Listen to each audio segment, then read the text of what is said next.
Welcome, students of the Earth. I'm Exalt, here with you as both a learner and a guide on this journey towards self-improvement. Today's video is about maintaining a stoic mindset amidst chaos, inspired by a very recent personal experience. We'll explore how I managed to stay calm and navigate the turbulence of life, even when everything around me seemed to be crumbling. So recently I went through this tumultuous period while decorating my apartment.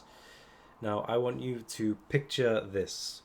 Just four walls, no furniture, and a bed. Everything was in complete disarray. There were screws everywhere, flat packs on the floor, and I had no belongings. They were all just shoved into a room, out of sight, out of mind. Everything in disarray. And my days were filled with decorating, eating, sleeping, and then decorating some more. And if I wasn't doing that, I would have been at work. So this chaotic routine went on for about a month, and at one point it felt interminable.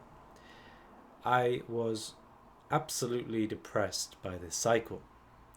And one particularly challenging night, despite my productivity, I felt increasingly frustrated and despondent. The chaos was absolutely overwhelming. However, I decided to just pick up my phone and vent those feelings into the camera. I didn't send it to anybody, it was purely to watch over for my future self. In fact, I actually addressed it to my future self. I said, "This is for Kyle to watch when things are easier." And I decided at that moment to take actionable steps because I rewatched the video straight away and I realized actually things are easier right now. I have just become more self-aware by making this video and rewatching it.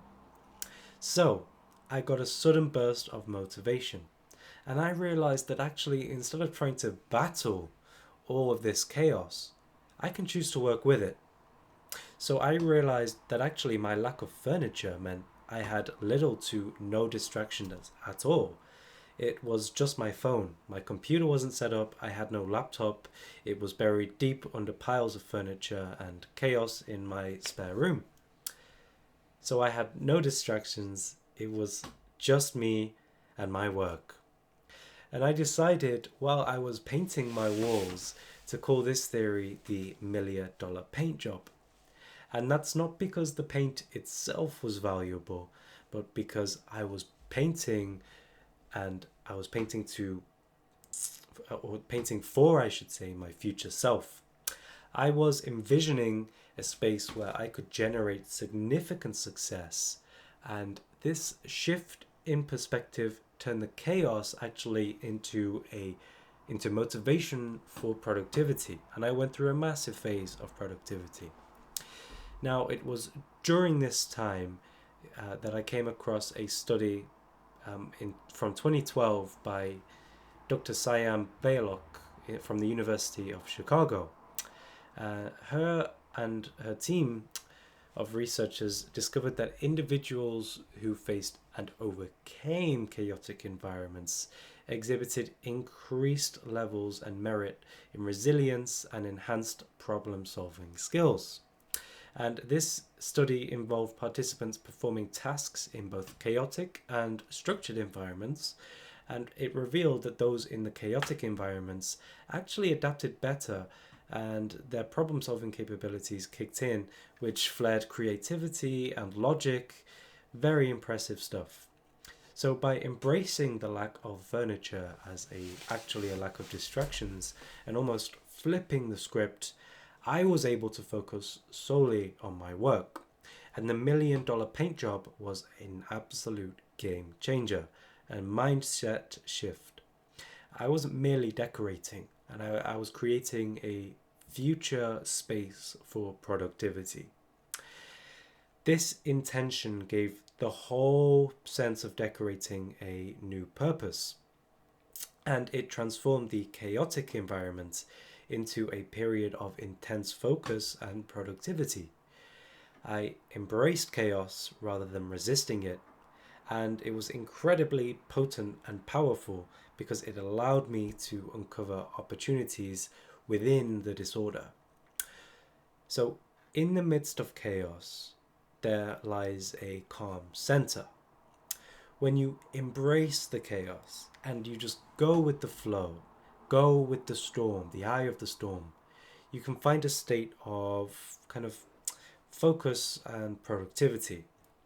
And it's about discovering that tranquility in the eye of the storm.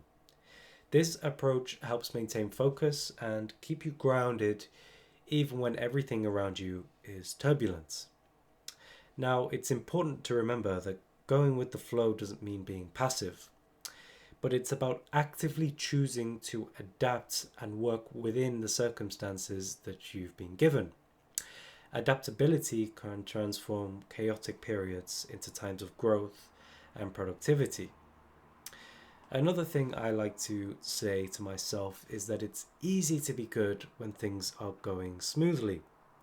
AKA, what I tell myself every day is it's easy to be good when things are good. When there's nothing impeding your progress, it's less stressful and easier to succeed. But true strength and resilience are revealed when you actually do face the adversity. And working through that chaos will build up your mental fortitude. And during those challenging times, we learn the most about ourselves and develop the need to handle and develop skills to maintain our mental fortitude during future challenges. So, in summary, maintaining a stoic mindset and embracing the chaos around you can and will transform challenging situations into opportunities for growth. Remember that productivity is not about just going out there and getting it done. Sometimes you actually have to let the chaos come to you and then embrace that and roll with it. It's also important to remember that when things get tough, and when things get tough, you've got to kind of find your calm center, work with the chaos rather than going against it, and it's about making the best of your circumstance and turning the disorder into opportunity. So thank you for watching, and if you found this video somewhat helpful, please like, comment and subscribe. Leave a comment and let me know how this may have worked for you. Give it a shot for a week and keep what works. Anyhow, stay tuned for the next episode of Outwit Yourself and stay resilient. Thank you, everybody.